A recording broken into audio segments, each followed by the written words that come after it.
So I've been doing a bit of research recently on how many companies with publicly available information actually hire qualified market researchers to run their voice of the customer survey programs for them. And I've got to tell you, the evidence out there is a bit thin. Now, why should this make a difference, right? I know what you're thinking. All companies run survey programs. They can't be that hard, right? We've got templates, models, all kinds of people that, okay, it matters. And it matters for these reasons. If you execute a voice of the customer survey in your business, it's your responsibility to capture information that your company can use to at least meet the minimum standard of the promise that they have already made to the customers that you already have. It isn't right to think that somebody that's just got a good command of English or any other language for that matter, so good with words, maybe good at storytelling with results presentations, maybe done a little bit of insights work, maybe with Kantar, Ipsos, someone like that, or maybe he's worked for one of the CX platform companies. That does not make you a qualified market researcher.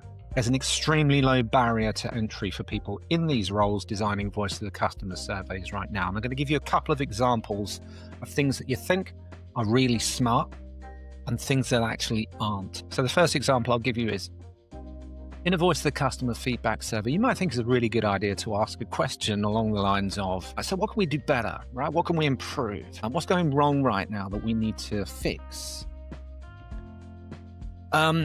Okay, so you're going to send that survey to hundreds, thousands, millions of customers even potentially maybe. And then with all those wonderful results, you're going to rock into a meeting in your company to present all of that back, as you should. And in that room is going to be an operations director who's just spent 2 years tearing their hair out, sleepless nights, adapting and evolving the governance models and the service models that sit behind the service delivery experience for the customer at current state to meet the minimum criteria of satisfaction that we would expect customers to have after they've bought a car, eaten a burger, downloaded some streaming content, whatever your product or service is, it doesn't matter. There's a minimum level of commitment that a customer will expect. The operations director has invested all their time and energy into designing services to meet that. You walk in with insights and business intelligence, and you tell them, never mind all of that, look at all these wonderful new things our customers are recommending we do. They recommend we do this. They ask that we do that. They ask that we do that. We're not a charity. Well, unless you are a charity. And even if you were a charity, you can't just do everything that customers expect you to. So why ask them in the first place? I was reminded recently on my mini MBA in customering at Field Bell, a wonderful course where in one of the sections, it's made obvious through analogy that you can't do things like that. For example, engineers don't ask car drivers how to design a bridge. So why are we asking customers what other things we should do for them around the core service model, which they've already bought into? Customers are customers of your business because they already like the proposition. They want to give you a try. You're better than someone else that they've already shopped with or bought from. All right, so it's nonsense to do that kind of thing. That's why you need proper qualifications sitting behind your VoC survey design. You want another one? Here's another one.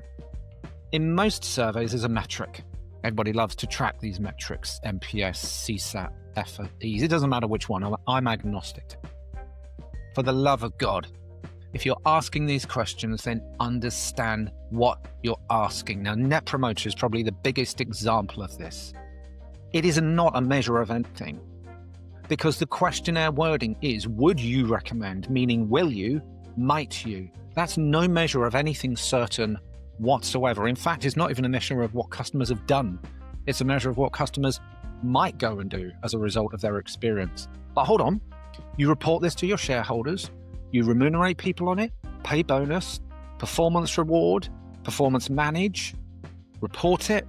It's everywhere across the business, and you compare yourselves to other brands as a result of it.